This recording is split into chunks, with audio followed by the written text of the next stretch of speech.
Good day to everyone, and welcome for today's planned session.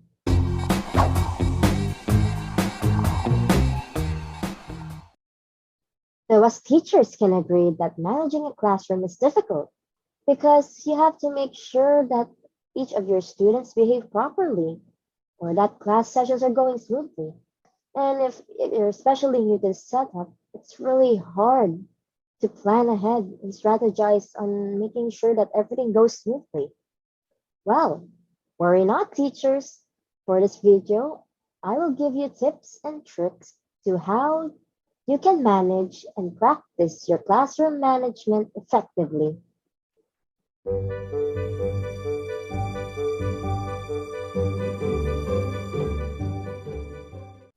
The first part is very important, teachers, because it's not enough that you expect your students to just respect you all of a sudden. The moment you show yourselves for the first time, you've got to earn that respect. Show that friendly disposition. Show your professionalism. Show that you're easily connected to your students and that they know that this teacher is one of a kind. Model an ideal behavior for your students.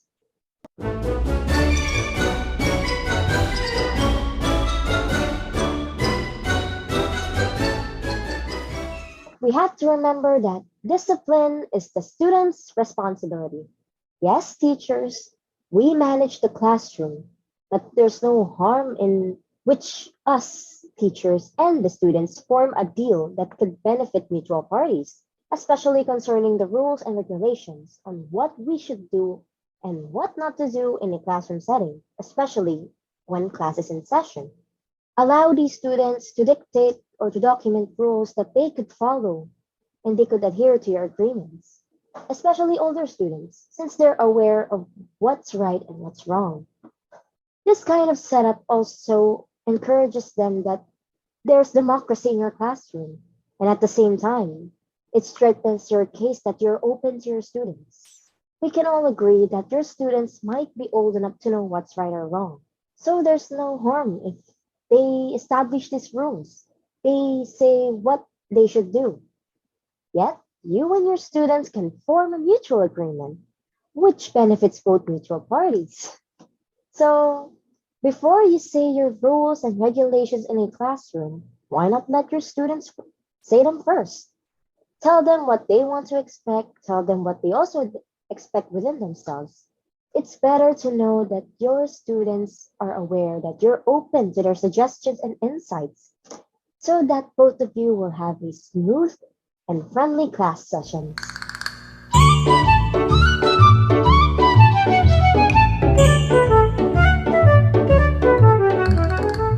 The trouble in class, students that misbehave or they broke the rules. Usually, in some teachers or most, they might resort to since one or a few students did this, everyone will get punished. No, no, no. Do not do that. Rather, approach this incident with the people involved. Never involve everyone in the class, especially if, for example, they're not even aware of that situation or they're not even at fault. Yet, let's not forget our model ideal behavior. Make sure that you acknowledge their misbehaviors respectfully while also keeping that friendly disposition. It's nice to know that even though they did a bad thing, your students can still connect and make them realize without becoming very angry and might resort to a harsher punishment if it's just the first time they're doing it.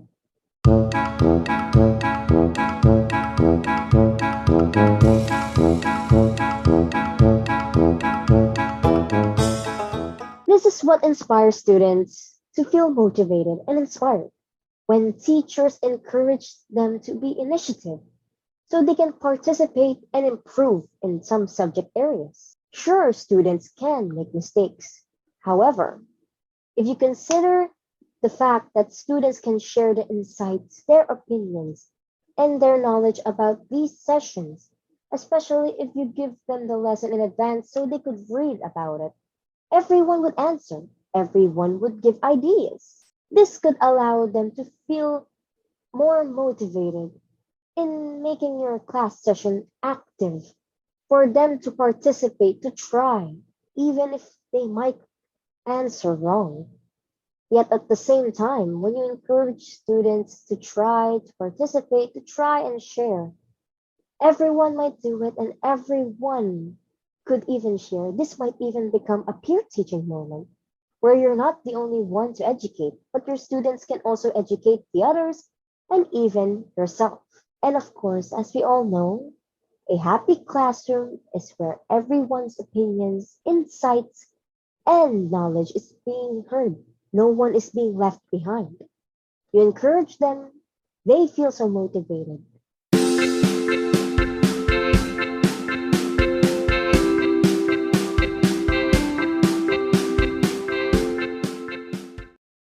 Praise and recognition are not the only ones that could inspire the class or make them feel motivated.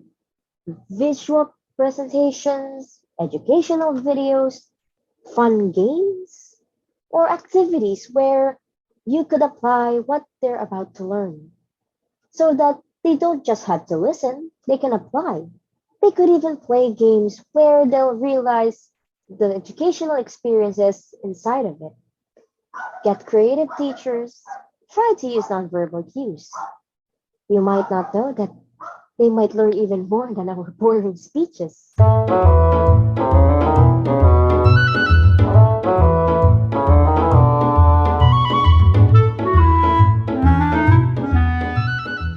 Today, classrooms are now slowly being modernized. Usually, we still use the old textbooks, but there are some cases in schools where they now digitize everything. Their lessons, their modules, or even their learning materials are now in iPads, where they're being offered by our educational institutions such as TechEd. So, in the digital age, why not take advantage of these modern technologies? When students are studying, why not give them a creative study time? It's not always about reading the textbooks. They could even watch educational videos. We all know that students have different ways of studying. Why not take advantage of it, especially when it involves our modern technology? Have them use their iPads, their phones, their laptops in making sure that they're educated in their own study time. Using modern technology, especially sites that provide educational platforms such as Quipper, Kumo Space, Canvas, and many more, try to make use of it for their study time. After all, we want to be creative, we want to be innovative, so that students don't just learn in our usual ways. Apply technology to its use as well, not only for entertainment, but for education as well.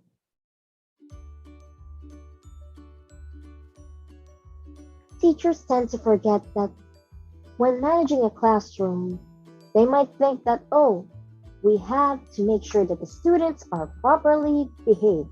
Yes, that's the point. But however, how would the students behave if what they're seeing is just one sided? If it's just making them feeling bored, or it's just making them tempted to break them even more?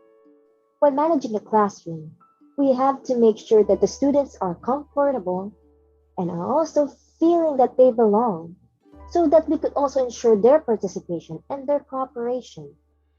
In modern times, especially now, we have to make sure that us teachers are innovative, ever changing, and adaptive to the students' wants and needs. We would want our students to learn and to make a very impactful impression. Classroom management can have a lot of rules, a lot of strategies, and a lot of things to take part of.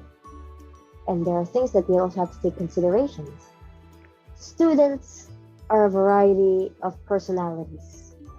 But in order to achieve that result, we have to be open, we have to be welcoming, and we have to be accommodating. While at the same time, we also ask that they do the same. Teaching in a class cannot only be a formal thing, it could be fun with many happy memories.